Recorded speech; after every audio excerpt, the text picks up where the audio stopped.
Good evening, everybody. Welcome to this special conversation for Refugee Week. I'm so delighted to see the number of participants going up on the bottom of the screen. Thank you so much for joining us this evening. This is the first time we've done anything like this, so it's exciting and a bit nerve-wracking. We hope the technology continues. So this evening, what we wanted to do was to explore the issues around the way in which the pandemic has affected refugees in particular as a group who we fear might be left out and forgotten, and to talk about the Pope's extraordinary leadership during this period, which is why I'm so delighted to have Austen Ivereigh join me this evening. He's written 2 books on the Pope. He's a very close follower of the papacy, so I think we're going to have a very interesting and engaging discussion.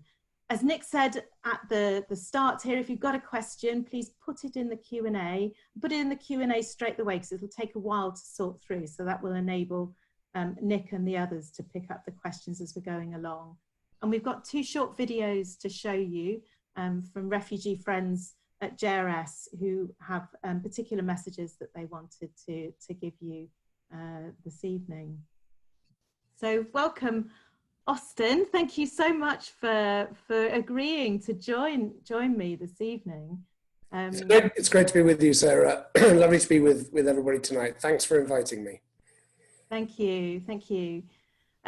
Shall we kick off? How should we play? Do you want to talk about, perhaps start talking about the Pope, or shall I begin to talk a little bit about the way it's affected refugees? Well, yeah, I was doing my homework for tonight and reading the UNHCR report at the moment. And I think I've got this right, that if the refugees or displaced people were a country, it would be the 13th biggest country in the world, something like 80 million people. It would also be a very young nation, I think 34 million children. That it's doubled since 2010, an extra 10 million. I mean, the figures are really, really extraordinary.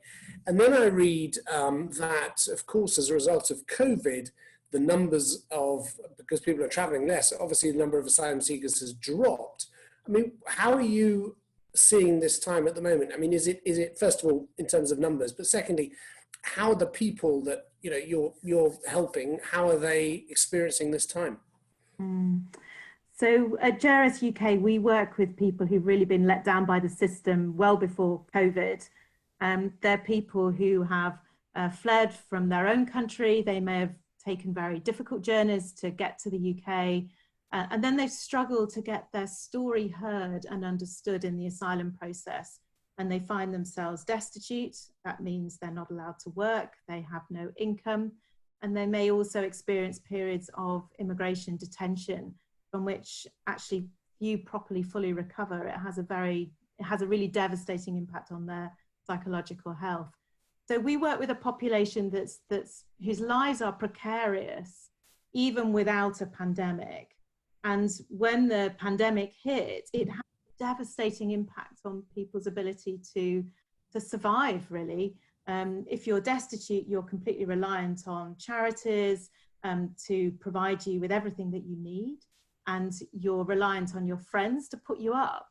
But many of the people we support are circulating around multiple different addresses.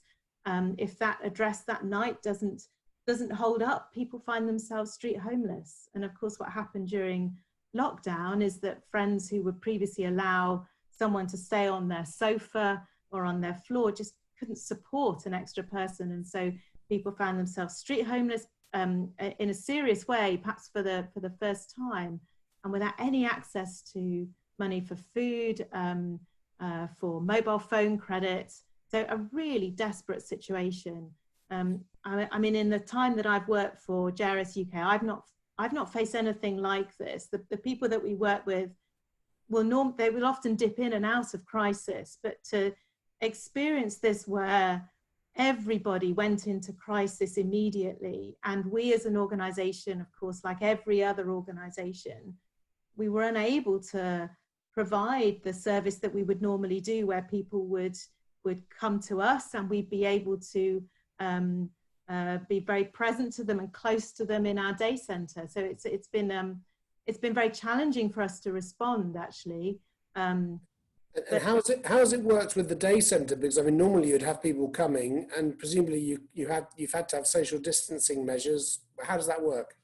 Yeah, that's right. I mean, all the day centres that support people around the country have closed during this period. It was a painful decision, actually, because we knew how much people would suffer. People are already incredibly isolated, and we knew that what we provided was a lifeline that helped people to sustain themselves. And we faced a dilemma of what to do, really. And what we've done is to basically turn our operation inside out. So we've taken the essential help from our day centre out onto the road as a kind of travelling day centre in order to get help out to people and help onto the phones. But what we've been listening to are stories often of real despair. You know, the refugee friends who we work with they're very creative at coping with their situation of protracted limbo.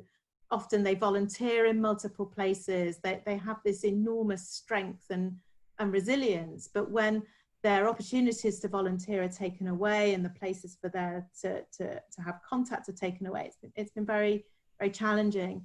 And we're also listening to people talking about their experience of it kind of reigniting trauma, particularly if they previously experienced detention, either in the UK as immigration detention or perhaps imprisonment at some other point, which might be the reason why they fled their country. There's a poem I'd really like to share at this point. One of our refugee friends who's been part of a number of our groups has written a poem about her experience of lockdown. And I'm just going to ask Jo behind the scenes whether she might play that video for us now so that people can listen to someone's experience. I am E, and I would like to introduce my poem to you. My poem called Lockdown Room. I can see a white ironing board, a kettle, and cold water. I hear the doorbell, smashing plate, and relaxing music. Maybe I taste an apple juice, milk, and a sour taste of depression. I can smell a lemon, lavender, and death. I feel stressed, hopeful, and detained. The public doesn't know about immigration detention. Being in lockdown is like days in detention. Now we know it. We can't ignore it anymore. This panic is produced by the virus, death rates, and immigration officers. The virus doesn't discriminate against migrant or black or white skin. This virus is a sad story, and it deals with us equally.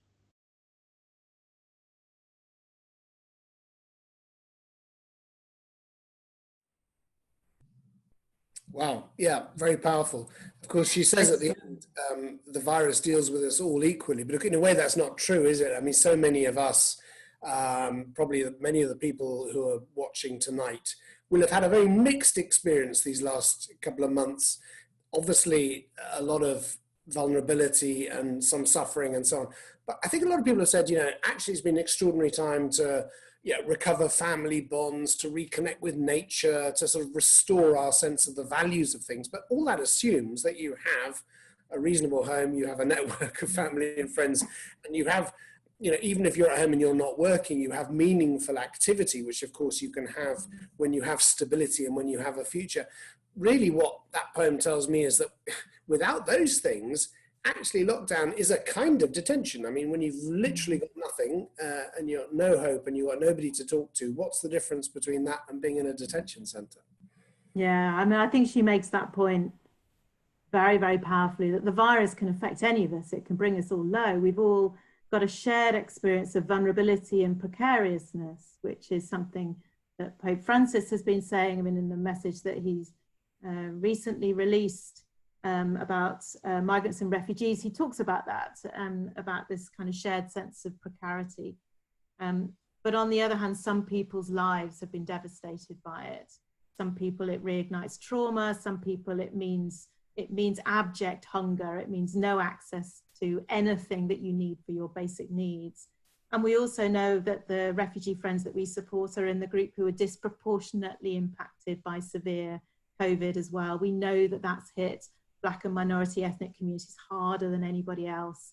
We've had people who we support who caught the virus in overcrowded accommodation, and at least one of whom ended up in hospital, who was very, very unwell. So we know that the virus particularly affects those who we support. So it's really quite a frightening time.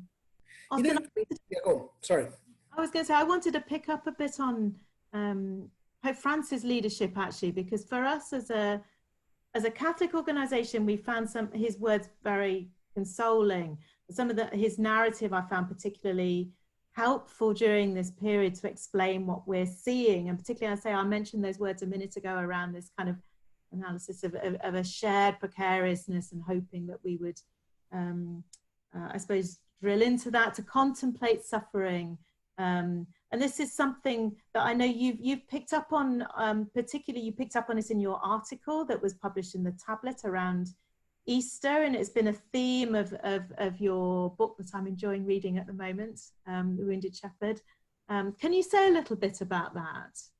Well, the article you mentioned, Sarah, was actually an interview that I did with Francis. It was the first interview that he'd ever done with a British journalist. And it was that kind of remarkable moment, because I just reached out to him and said, look, you're doing all these interviews with Spanish and Italian papers. How about something for us? And he gave me this extraordinary 45-minute audio in response to my questions, which became this interview, which was really a kind of spiritual guidance about how to get through and how to live the pandemic, but also importantly pointing to the possibility of a new future that can come out of it.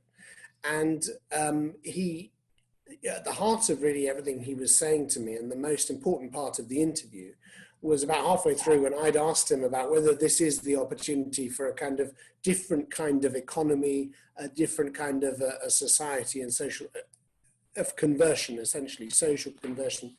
And he has these very powerful lines, which, by the way, are going to be read by an actor next Monday on the Today programme instead of the Thought for the Day.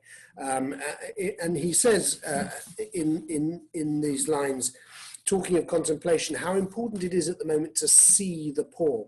And he talks about going into the underground and encountering in the flesh of the suffering flesh of the poor, to encounter Christ there, and to escape from what he calls the hyper-virtual fleshless world to the suffering flesh of the poor. And this has been a big theme, to see and he says this crisis has helped us to see what normally we have not wanted to see. Now, I think there's a kind of there's a lot more to say about this, and I will admit, but about how that process of seeing can transform us and change us. But the experience of shared vulnerability is a big part of it. But nonetheless, I'm quite struck when he says that, and listening to you, how hard it is for people like me, for most of us, to hear and to see these stories. And that's why, I love JRS, and I think what you do is so fantastic. In addition to all the practical help that you help us as people, as a society, as a church, to see into these realities which so often society doesn't want to see. But of course it has been hard for you as well to know what's going on, because you haven't had the day centre. And so, but anyway, the point is that we have to hear these stories. We have to hear from and allow them to change us. And the Pope is really convinced that this is a time of what he calls tribulation. It's a time of trial. And a trial in the kind of biblical sense, in the scriptural sense, is a time of testing. And it's when our hearts are tested. And he says actually in the interview, we've seen this extraordinary solidarity. We've seen this extraordinary spirit of self-sacrifice. You think of the nurses and the doctors who have died to save the elderly.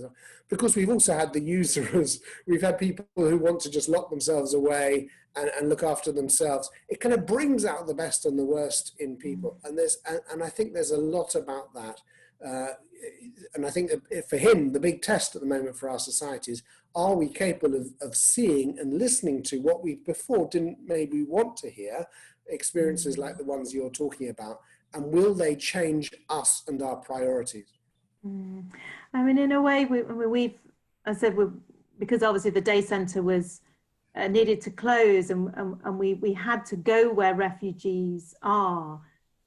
Although it's been incredibly challenging, and when you've got people who are effectively still on the move because they are of no fixed abode, just the logistics of getting help out to people is extraordinary, because you've got to phone people, get through to people, give them phone credit to make sure that they can continue to communicate with you. You've got to work out where they're staying. I mean, it's been an enormous operation, but in a funny kind of way, we've also learned more about their lives. So there's been a kind of different glimpse into their lives, and for that I'm grateful, actually, because for an organization like ours, whose mission is to be close to people, to be given another side, another way of being close, is something I think that is very precious, and it will serve us well into the long term. And that, of course, plugs into something else that he says in the interview, which has been a big theme of his addresses as well, which is this is a time to find new ways, creative ways of being close, which is exactly what you've just been talking about. In this recent message he did for, it was actually issued for World Refugee Day in September, but he talks about, you know, how you have to know to understand, you have to be close in order to serve, to be reconciled, you have to listen in order to grow, you have to share. It's almost like he's saying to us, well, actually, you know, now in this time when we're in a time of crisis and the normal patterns of doing things have gone, we need to open ourselves to new ways of doing things. And of course, many people are saying, and Francis, by the way, says, from these crises, and he means pandemics and wars and that kind of thing, you never come out the same. You're either worse or you're better, but you're never the same. And you know, looking back in history, we can probably see that. And I think one of the ingredients of whether you come out of this better is how you've responded to the crisis and the constraints. And you know, some of us, of course, I mean, I think this will change us. And I just wonder how, I mean, we're beginning to come out of lockdown now, at least in Europe, there's greater freedom of movement. How do you think this will have changed you? How will this have changed JRS in the future? I mean, it's changed, I think, I mean, just for our team, the team have had to cooperate in very, very flexible ways. We had to recruit completely different volunteers, people who had cars, who could get food out. So we've had to cooperate in a very different way. There are things, though, that I'm also very aware that we have to continue to be intentional about.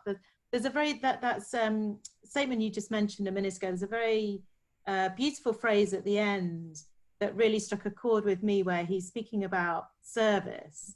And he's saying that sometimes our desire to serve gets in the way of seeing people's riches. And one of the temptations, I think, when you're an organization that normally has mutual relationships, that has close sense of community, when you're dealing with people in crisis, in a really urgent sense, is that you lose some of that. And that's something I kind of keep reminding myself of the memories of that, and to look deeper and deeper.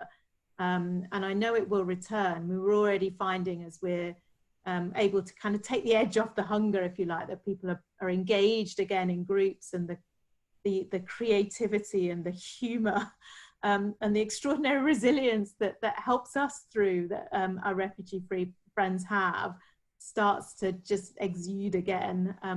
I've got a video that I'm going to show in a minute where you'll get a bit of a flavour for that, but we'll come on to it, because I wanted to pick up on something that you said actually a minute ago, Austen. You were talking about the future, and for me it clues into this theme of Refugee Week, which is imagine, and we're asked to imagine what it might be like to be a refugee, which is another way at, if you like, the Pope's call to contemplate suffering and to contemplate other people's experience, but also to imagine the future, to imagine something hopeful.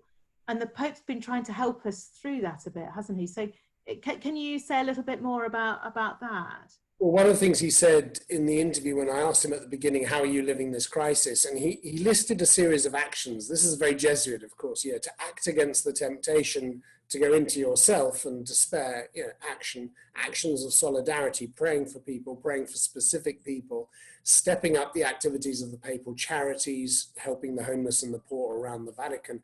But then he also mentioned this post-COVID commission, which has been set up in the Vatican in the Dicastery for Human Development, Integral Human Development.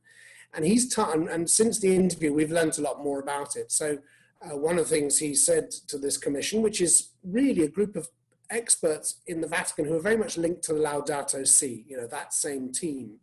And a bit like the Laudato Si process, they're consulting experts across the world. And I've had a sense, so I've heard some of the names, and it's really quite a remarkable consultation going on. They're doing some really big thinking about the kind of society that should emerge from this, taking advantage, if you like, of this moment in history, which is propitious for change, where people are open to reconsidering things, because psychologists talk about moments in our life where we reevaluate things, and this is really one of them.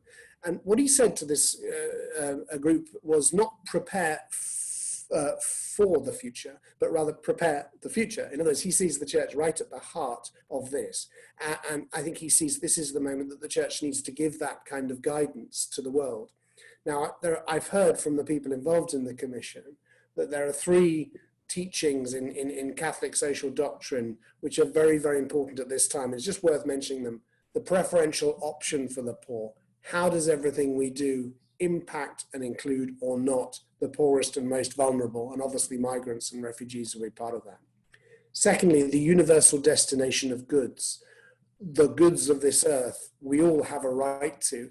Land, labor, housing, jobs, these things are for everybody. How do we so organize our economy that we enable that? And thirdly, ecological conversion. How do we have a model of growth that does not negatively impact on our common home? And I mean, there's a famous economist in Oxford, Kate Raworth, who I think is one of the people who's been talking to the Vatican. She has a book called Donut Economics. And so, imagine a donut. The hole in the middle is the destitution. Beyond the donut, on the outside, you've got ecological damage. The sweet spot is the donut. Rather than having an economy that's geared to delivering GDP and ever more growth and so on, at whatever cost, let's have an economy that delivers on those things. So I think that's the kind of thinking that's going on in the Vatican. But of course, for the church, this is a moment where people often do turn to the church and turn to religion. Religare, religion means to bind together again. And this is a moment where we have a chance to reconsider how we as human beings live with each other on this planet. So that's what he's doing, and I think we're going to get some very, very powerful guidance from him later this year. And how do we make sure that the real raw experience of people like the refugee friends who JRS accompanies feed into something like this? I mean, these basics of life, of shelter, of the dignity of work. These are the things that the hostile environment and government policy in the UK denies people the rights to. And the impact on their lives is not just for now, but actually it has a long-term impact on them, even beyond. I mean, some people who we accompany may spend 10 years, 15 years destitute, struggling to get recognised, and then eventually they get refugee status. And they've lost the best years of their life, the years when perhaps they would have got married or they'd have been hugely fruitful in their career. So many dreams are lost. And they're very creative and they remake them. They reimagine a future for themselves. But how does their experience feed into the kind of big global? How do we make sure that the world that comes after COVID includes them and their experience? Well, that is the great question. And I think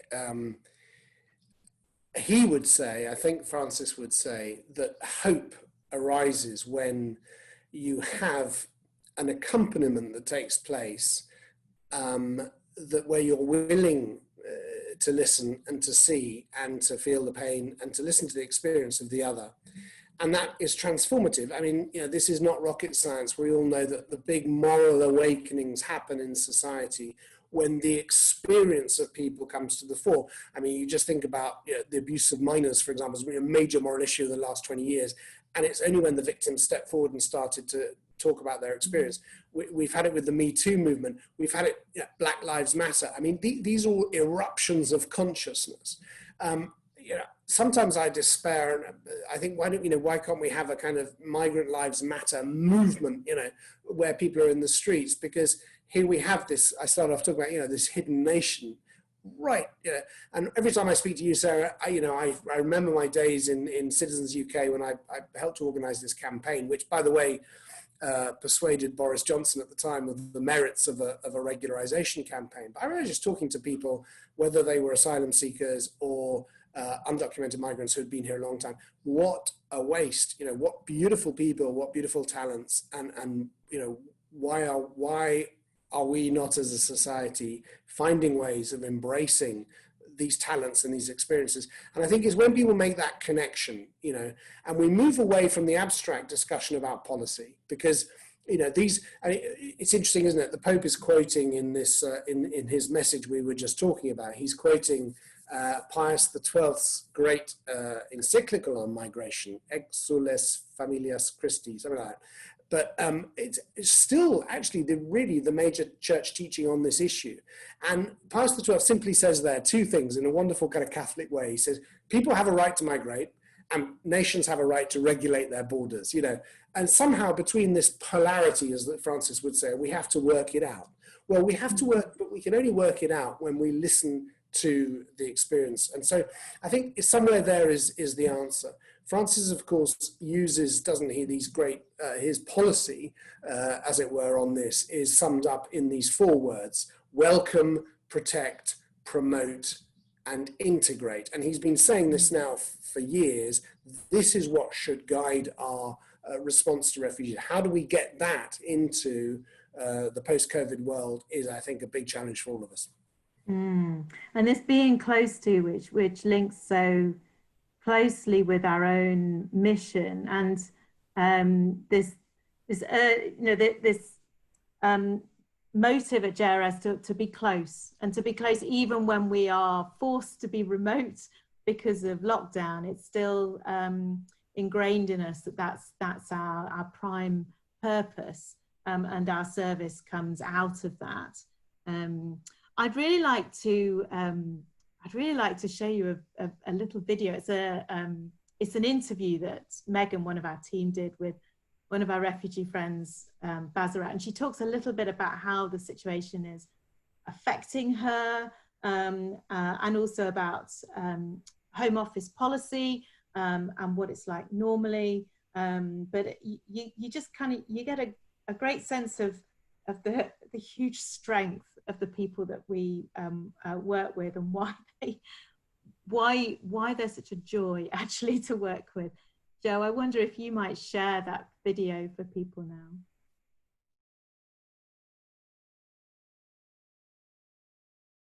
Basirat, tell me a little bit about you. Okay, my name is Basirat Yusuf. I'm from Nigeria, and I came to UK in 2012 with my two boys. How long have you been supported by JRS? I've been with JRS for the past 4 years now. Yeah, so about 4 years. And obviously now we're in lockdown, and sadly JRS's day centres have to close. So what's been the priority for you in keeping your family safe at this time? Getting food is the priority one. For me, I'm getting food from JRS, and most of my friends, they get food from JRS. They get access to money, and they give me enough food for the family. They give me enough. What else has been in the parcels? So has there been any toiletries? They have toiletries. Yeah, I got toiletries, shaving powder, deodorant, fruit, biscuit. No, I can't mention it all. Many things I can't buy for myself. I know they bring it for me. From the beginning of the lockdown, JRS has been there. They never left. No, for a second. No. Doing our daily activities like going to charities where we meet friends, we talk, we gist, we laugh, do so many things. We can't go there again. And no, it's very, very difficult. I can only imagine the change and how challenging it's been. Thinking about your experience of the asylum system over the past kind of 8 years, what's it like to visit the Home Office? What's that environment like? It's like going to the Lions Den. You want to go inside the Lions Den, you have to get prepared. When you go there, it's either you come out or you are going back to your country or you are going to detention. When it's getting to a week, I'm going to Home Office, I'm always sick. I have high blood pressure. My blood pressure will start rising since when it's getting nearer to go, which I knew myself. I'm always very sick. And sometimes the reporting, the people working there, the staff, they are not friendly. They talk to you anyhow. They believe you are nothing. That what are you doing in this country? Go back to your country. They use F word sometimes. Many things happens in Home Office that some people don't know. It must be so hard, Basirat, and I think we can only imagine what that experience must be like on a day-to-day basis. We've spoken a few times before about how you get through with this and how you keep on keeping on. And one of the things you often say to me is you have a favourite proverb that keeps you going. Can you share that proverb with us today? There's light after the tunnel. That's my proverb. There's light after the tunnel. We are in the dark. All the asylum seekers, we are in the dark. We don't know where we are. We are just like a blind person. So we are working, struggling to get our paper. The Home Office will refuse you. Put in a fresh claim, they refuse you. Put in detention, threatening to take you back home. Many in the hospital, many with this cancer, no access to housing, homeless, many things. But at the end of the day, if you keep on struggling, fighting, doing things, you see the light. So now I'm in the dark, I'm in the tunnel. I can't access anything. I can't go anywhere. I look around, I didn't see the light. But after I got in my paper, I think things will change. The light is the paper that will make me to access to everything. Yeah. Whilst you're waiting for those papers to come through, I know that you like to spend your time well and to contribute and to help other people. And one of the things that you often do is volunteer with charities like JRS and sharing your skill of cooking. What is it about cooking that you love so much, that you really enjoy? I could say cooking is my hobby. I love cooking, even since when I was a baby, a teenager, very young. Cooking back home is different from the way I cook here. I have to learn the food they cook here because I'm dealing with different people entirely. Where I volunteer, we have about 65, 70 people I cook for every week. So I have to make it on the same level for people to enjoy the meal. So cooking is my hobby. I love cooking. Yeah. Yeah. It makes me so proud. It makes me so happy. Yeah, it gives me joy. Thank you so much, Basirat, for chatting with us today. I've really enjoyed it. It's been lovely to talk to you. I've got one final question though. So as it's Refugee Week and the theme of this week is to imagine, what is it when you think about finally getting your papers, when you imagine that moment, what does it feel like? How does it make you feel?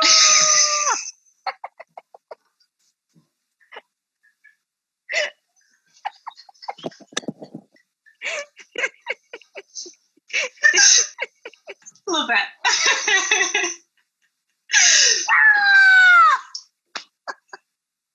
I can't believe this! My God! Somebody help me! Wake me up! I'm dreaming!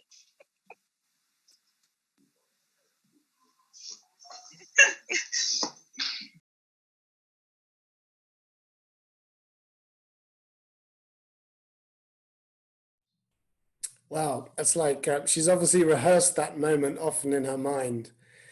She's amazing, isn't she? Extremely. That spirit is amazing when because she's really treated as a complete non-person by everything, but with you she can be who she is. It's beautiful. So brass tacks kind of question now. You've got this emergency response, which is requiring all kinds of things that you don't normally do. Where's the money coming from? Has the funding been maintained at the levels that you had it? You know, have the donors responded well? And what are your needs going to be over the next few months? I think we all need to hear that. Yeah, it's been very difficult. I mean, many of our donors have responded in a hugely generous way to our refugee hardship appeal, but we're still trying to raise around 100,000 before Christmas just to pay for this emergency response. It has been expensive trying to turn the operation inside out and get vital help out to people, to get crisis funds and mobile phone credit and data. And, you know, for some people, they're you know, without the mobile phone, they've got absolutely no ability to communicate with anybody during this period. I mean, you think about us now, we're communicating with so many people through the internet. A lot of people have no access to that. So this just to get out this basic work, we've got a big fundraising target to do. And how many people are we talking about you supporting at the moment? We support more than 300 people with this emergency response, and you know, numbers go up. So yeah, it's quite a lot of people. We're probably one of the larger operations in and around London. So just, I don't know how much longer we've got, but I really wanted to ask you this because what I love about the Jesuit Refugee Service, and so many people do, and what you do is, you know, for you, faith is a part of who the people are that you're supporting. And I know most of them will not be Christians. I think many of them would be, but most of them would probably be Muslims. But I know you've spoken to me before that faith is an important element of who they are. It's also an important element of who you are. And how do you bring those two things together? Yeah, so we're very definitely a Catholic organisation, but we serve people of all faiths and none. And our staff team are very diverse. They're people of different faiths, no faith. But you know, there are different ways, I think, of creating a space which is multi-faith. There's one way which is to never mention faith at all, and another is to allow faith to have its space to express itself. And what we find in our day centre normally is that faith is very frequently a topic of conversation. We have some prayer groups that are a huge source of strength and mutual support and joy, and a space where people are able to share what they're going through. At the end, we're going to hear one of the women who's part of the women's prayer group singing a hymn in Lingala, actually, and she sings very, very beautifully. Normally, when our operation is underway, my office is right next door to the centre where we have the women's prayer group, and hearing them sing is one of the great joys of my Tuesday afternoon, and I miss it so much. It gives me such a boost.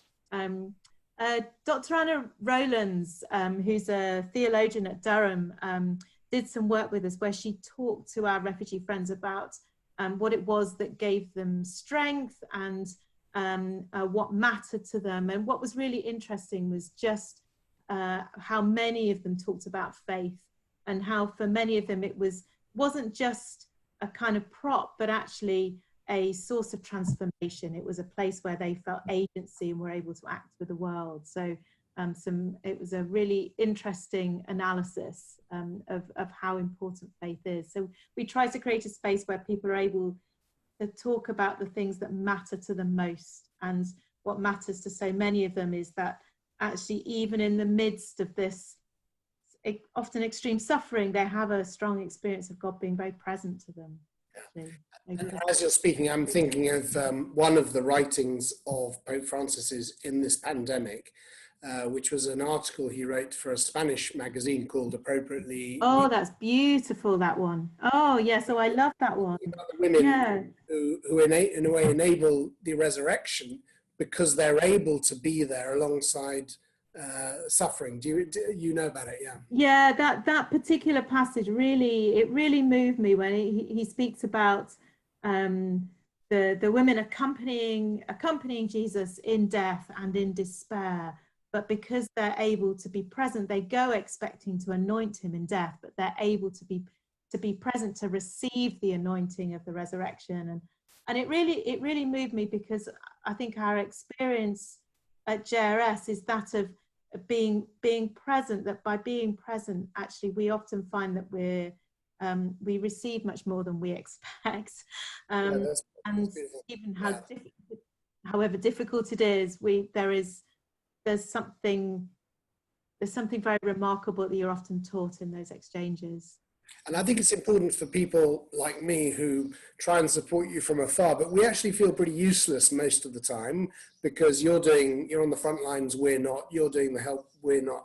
And that's why I think this passage is important, because everybody who's watching, who believes in what you're doing and has faith in it, and who are praying for you and praying for all the people like Basirat who you're supporting, we are actually doing something. And this is what Francis says when he's talking about that. He says, this is the source of our joy and our hope, which transforms our actions, our anointings, our dedication, our watching and accompanying in all possible ways at this time, are not and will not be in vain. They are not a dedication to death. And then he says later, the whole service of life of service and love that you've given in this time will pulse again. It is enough to open a crack so that the anointing that the Lord wants to give us expands with an unstoppable force and allows us to contemplate the reality of suffering with a new outlook. And I think that really sums up what those of us, I think, taking part tonight in solidarity with you. I hope that that's what we're able to give to you. Thank you, Austen. Thank you. I wonder if we might take some questions and comments from some of the people who are listening. Nick, we're in your hands now. We can't see this, so you've been sorting through some questions. Yes, we have. So we've had over 250 people join us this evening. So thank you both very much for your conversation. It's been a really great thing for us all to be part of. So thank you very much for that. So our first question is from someone you know well, Sarah. It's from Felicia, who of course is one of our JRS volunteers. So I'll hand over to her now. Hello. I know JRS has a number of refugees who are hosted, and I wondered how the pandemic has affected their experience. Yeah, so Felicia and her husband are actually one of our hosts, and Felicia's been a mainstay of our volunteer operation as well during this period. So particularly grateful to her. We run a small hosting scheme for refugee friends who find themselves street homeless, where we place people into people's homes for a period of 3 months or 6 months. And during this lockdown period, our hosts very generously agreed to support people for longer. We're very, very grateful for that. As lockdown started, we had to close the hosting scheme to new people who needed to be hosted and also to new hosts. But we're looking now at how we might reopen that scheme when it's safe to do so. We're talking with other people who run similar schemes to learn from them as well. Because our worry is that there's a homelessness crisis coming down the tracks. There was a real push to try and house people who were street homeless as lockdown began, and it was successful in many ways, although it was often difficult for us to refer people in. But we now know that people like those who we support, who don't have any immigration status, are amongst those who are going to find them very likely to find themselves without any support as those schemes begin to wind down, and we're extremely concerned about it. So, I mean, we're pushing very hard to try and get the government to lift its restrictions on what's called NRPF. And we've also been pushing hard. I mean, Austen, you mentioned earlier about Boris Johnson's previous views. We've been asking for a period of temporary leave to remain to bring people into safety during this period. I mean, this isn't going to be over in a couple of months. This is going to go on and on. I know, and if we have another wave, we have to be able to find a way of including people and making everybody safe. Can I just ask what the response to that has been? We've had a resounding silence in our response to our call for a period of temporary leave to remain, but we continue.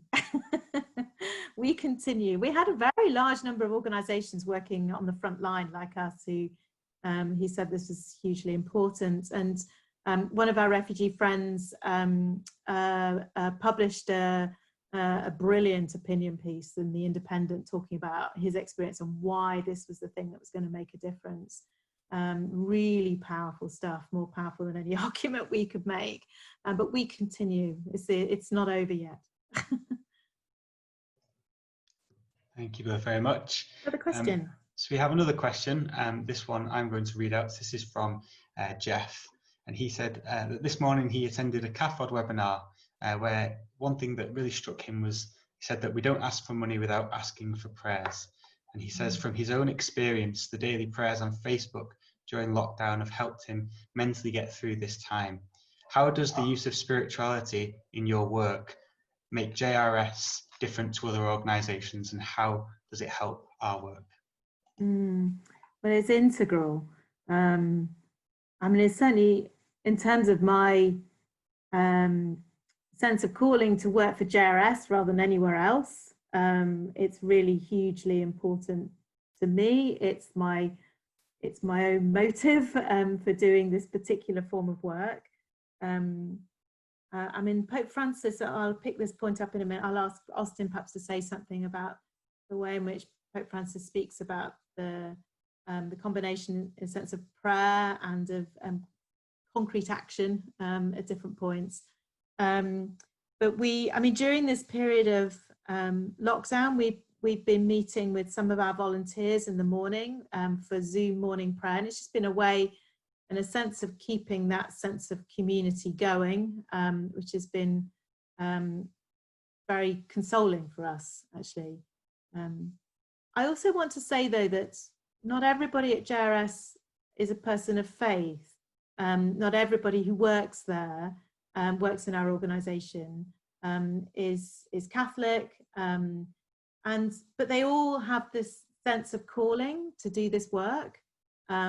Very deep sense of calling, very profound sense of calling to do it, and they express their humanity and their love and care for others through their work, and we find a space where people of all faiths and none are still able to come together and to share those deep motives, and I think that's really quite precious. Austen, is there anything you want to say about the words of Pope Francis here? Well, I think it's very important what you've just said about, you know, the outward profession of faith or religious affiliation doesn't tell you immediately what's going on in somebody's heart. And indeed, what they do is much more likely to express that. And he said in the interview with me, but he said it elsewhere, he's talked about the saints next door, the saints literally who live next door to you, who are the ones who are serving us at this time, the people stacking the supermarket shelves, the people who are putting on the PPE in dangerous situations. I mean, let me just tell you one quick story. I live now outside Hereford in Herefordshire. There's an old people's home near here, and I just heard this the other day, that they had so many cases in their elderly care home. They had a ward at the top which was isolated, sealed off from the rest because they were COVID sufferers. And there were carers who basically isolated themselves with the elderly, in order to care for them. And inevitably, one of them, a lady in her 40s, a completely healthy person, has died, as a result of this. And I find it amused me, she gave her life to elderly people. I have no idea what her faith is, but she's one of the saints next door. So I think this is really important. That's why I said earlier about times of trial test, they show our heart. And I think you can see in so many actions at the moment in response to this crisis that people really do have very big hearts. Yeah, we've been overwhelmed by the generosity of people coming forward to volunteer. And people have come from all sorts of different backgrounds to come and volunteer to help drive food. One of a wholesaler who we've not previously had any contact with helped us to provide the goods so that we could give parcels out for people during Ramadan, where we knew that would be particularly difficult. There was a kind of real sense of solidarity, actually. We just got through Easter, and I felt such a pain at not being able to be with other people through that really important period. And we knew that just straight after that, our Muslim friends would be going into Ramadan and experiencing that lockdown in their own, well, not their own flats, but in wherever it is they're staying, without even the goods to break their fast. And we reached out to a wholesaler who we not had contact with before, and they donated 500 boxes of dates. We got so many dates in the office. It was extraordinary. So people of all faiths and none at this point have found some kind of shared sense of humanity. And I hope that we can find that as something fruitful to build on. And it's interesting, isn't it, that so often people are saying at the moment that they've, once you get off the hamster wheel and you're no longer obsessed with, just keeping up with, your job and your mortgage payments, and your attention turns to people, how much more meaningful life becomes. So, in a way, you're doing a great service to society by giving us those opportunities. Have we got another question? We do. So our next question, I think, is one that is going to be asked of you by the person themselves. So I think Anna should be with us now. Sorry, I think you've got the wrong Anna. Someone was very alarmed there. They were put on the spot. I think we now have the right Anna on the line now. I might be the right Anna. I hope. Anna Gibson. Can you hear me? Yes, can. Yeah. Oh, thank you. My question is, to what extent do you feel that the JRS and the church in general is listened to as a force for change by the government?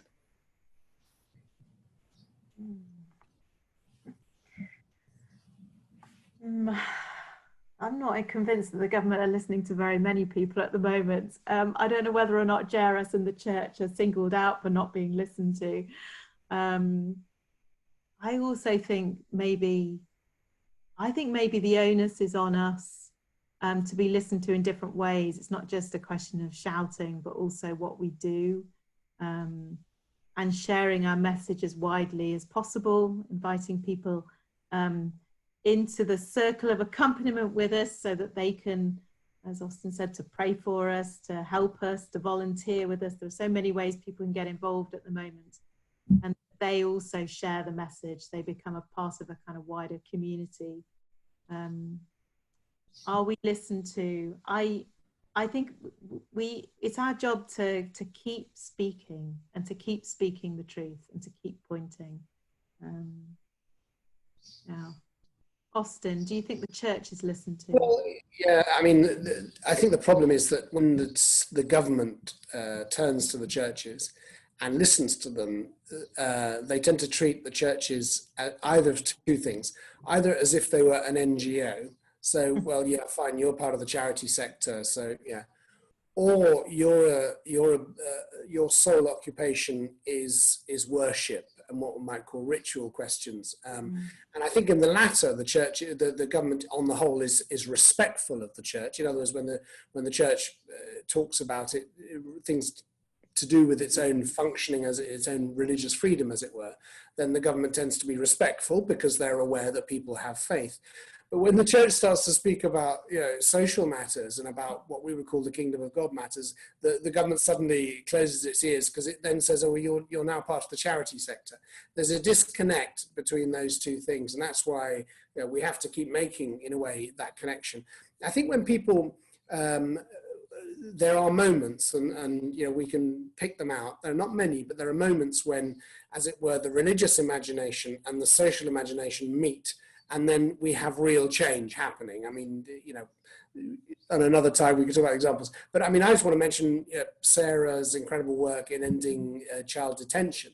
You know, and that was the fruit of a lot of religious people working together over a very long period. And it just happened to be that Sarah was in government, hanging on by her fingertips at that moment, and was able to drive through change. So, you know, change can happen, but it doesn't happen usually because the government is listening to the churches. Yeah, change takes so much time. And sometimes the kind of the big thing that you see, the thing that's visible, that there are years and years and years of building support and changing people's expectations underneath that. It's the final thing that happens at the end is the fruit of much work underneath. But I think right now we are in an interesting moment where not just religious people, but I think religious people can take the lead actually by saying, okay, we've got our values the wrong way around up till now. Now we need to focus on how we can deliver for the poor, how we can have better conditions for migrants, because these things matter to us. And it's about saying that and being able to articulate and bringing that pressure to bear. And then I think things can start to happen. Yeah, we all play a role in that. We all, it's not just a question for the church hierarchy, but actually every believer has a role to play in that prophetic witness. Nick. So I'm going to read the next couple of questions. So the first is from Dennis, who's a Jesuit up in Liverpool. And he'd like to ask you each a question, but quite related. So Sarah, he'd like to know, what's the best and worst aspect of your leadership role at JRS? And for Austen, he'd like to know what's the best and worst that Pope Francis is having to face in his leadership role at the moment.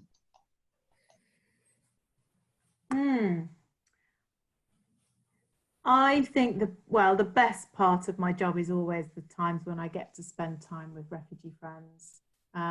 They just never fail to inspire me and remind me of why it is I want to do the work. During this period, the hardest thing has been that it's been really difficult for me, particularly in my role, to have that contact. So our frontline staff have continued to have a lot of contact, and our volunteers a lot of contact, but obviously during lockdown, as director, I've had much less contact than I would normally have, and I found that really difficult.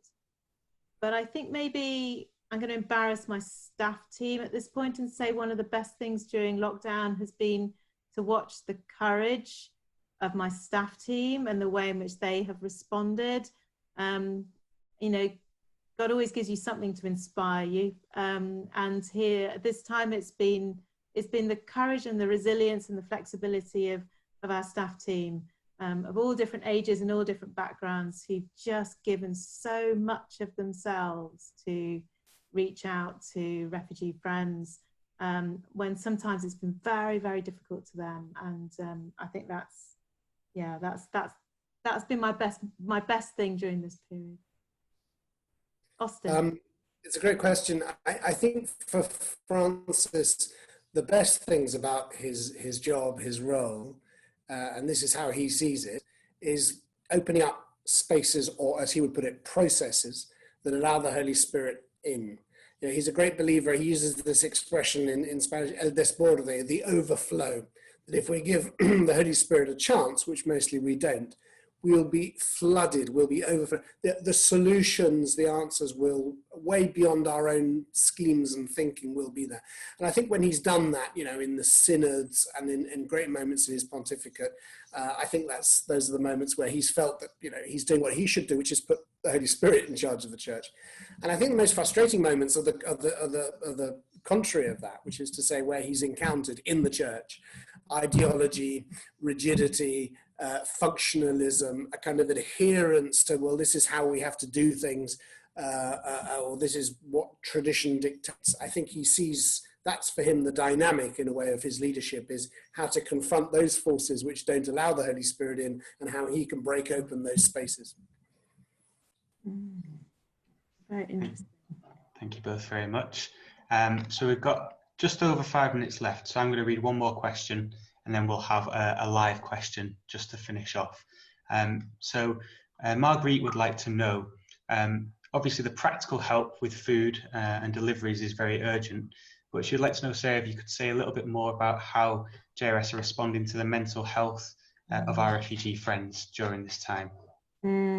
Yeah, and you heard, when you heard the poem from EE at the start, about how for many people this period has actually reignited some trauma and some real difficulty. So we have we're making use of many of our existing volunteers and asking for new volunteers to come forward and be part of a befriending scheme, telephone befriending, so that we're able just to kind of proactively reach out to everybody who wants that kind of support and that check-in, and just creating a space for people to have conversation. We also, our staff team are responding to some of the more challenging aspects and working with people who need referral into for mental health support.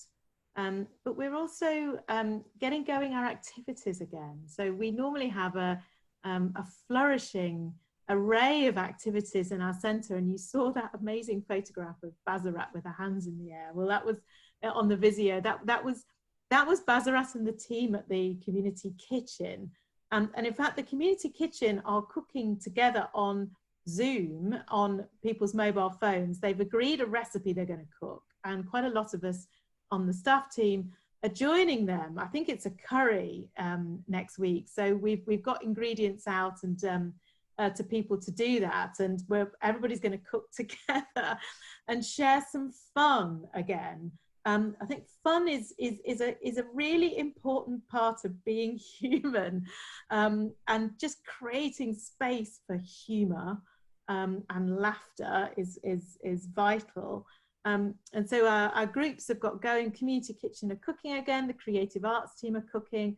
We've got a really interesting partnership going with Age UK in East London, where some of the refugee friends who are part of the creative arts group are hand designing cards with greetings to send to some isolated elderly people who are in sheltered accommodation, and they're going to respond back. So it's just kind of trying to create opportunities, facilitate opportunities where people can again be themselves and support one another, which I think is really important.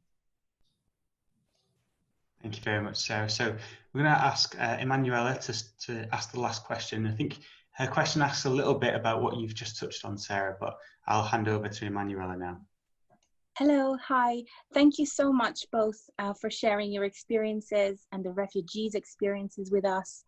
I just had a question, and as your colleague said there, definitely you partially answered, but what is the best memory that either of you or both of you have of someone's testimony of resilience or creativity that you have seen during this pandemic, whether it be a refugee or somebody you've talked to? Thank you very much.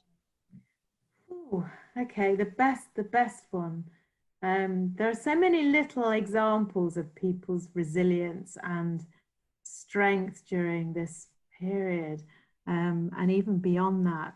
I think there's something very inspiring actually about watching as people have gone from crisis to starting to reach out to support one another and to support other people, and knowing how much our refugee friends are struggling, and yet they wanted to reach out and be part of a scheme where there was support for elderly people in East London who are isolated. And I think that's really inspiring, and it speaks of resilience, of generosity, and also how giving of yourself and supporting others is one of the ways in which all of us can make meaning out of this time, and can really make this time fruitful. And that's, yeah, so I think that would be my example. Austen. Yeah, I'm not sure I can give you an example in the same way that Sarah can, because I haven't been in touch with many refugees during this crisis. I have been in touch with some, but I can't think of any stories right now. But, you know, what I take away from me from this evening and from the last few weeks in many ways is the way that people have found new ways of being together in spite of this, so that the distance paradoxically has brought us closer. And I think that's going to change us, and I think things are going to be different in many ways afterwards. As a church, I think we've learned that we are a body that doesn't just meet on Sundays. And, you know, I've heard great stories from pastors and parishioners, so just lovely anecdotes about things that have happened. You know, priests who said, "What's this Zoom thing?" and then find they've got 4 times the congregation they had on Sunday.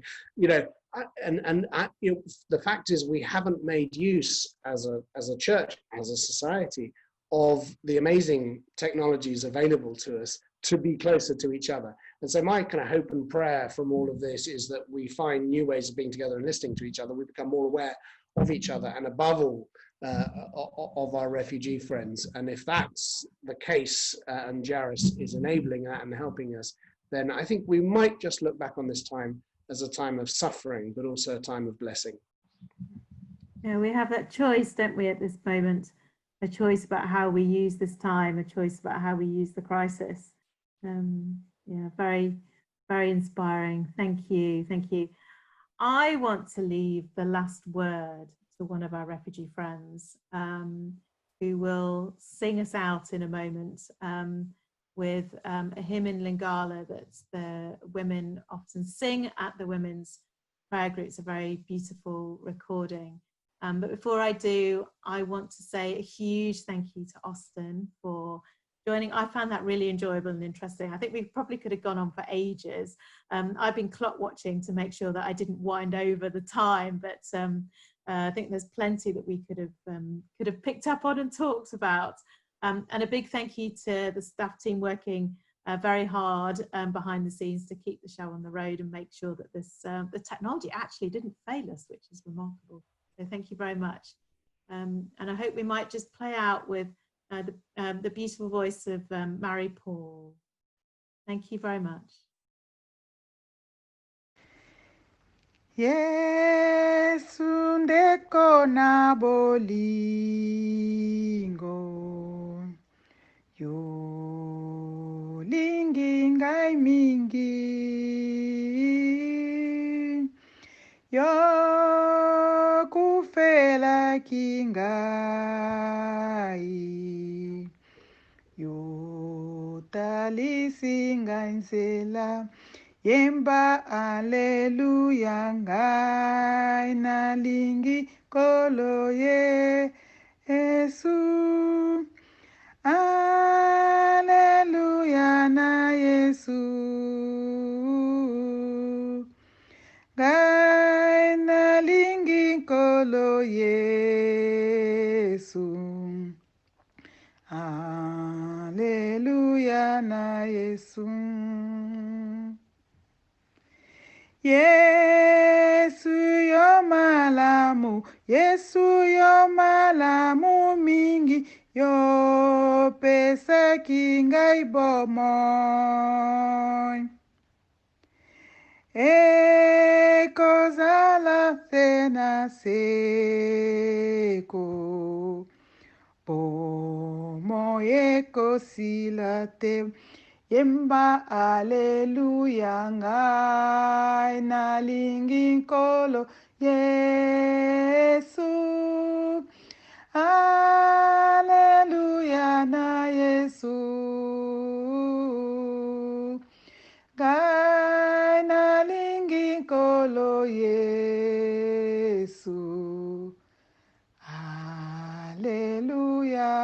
Yesu.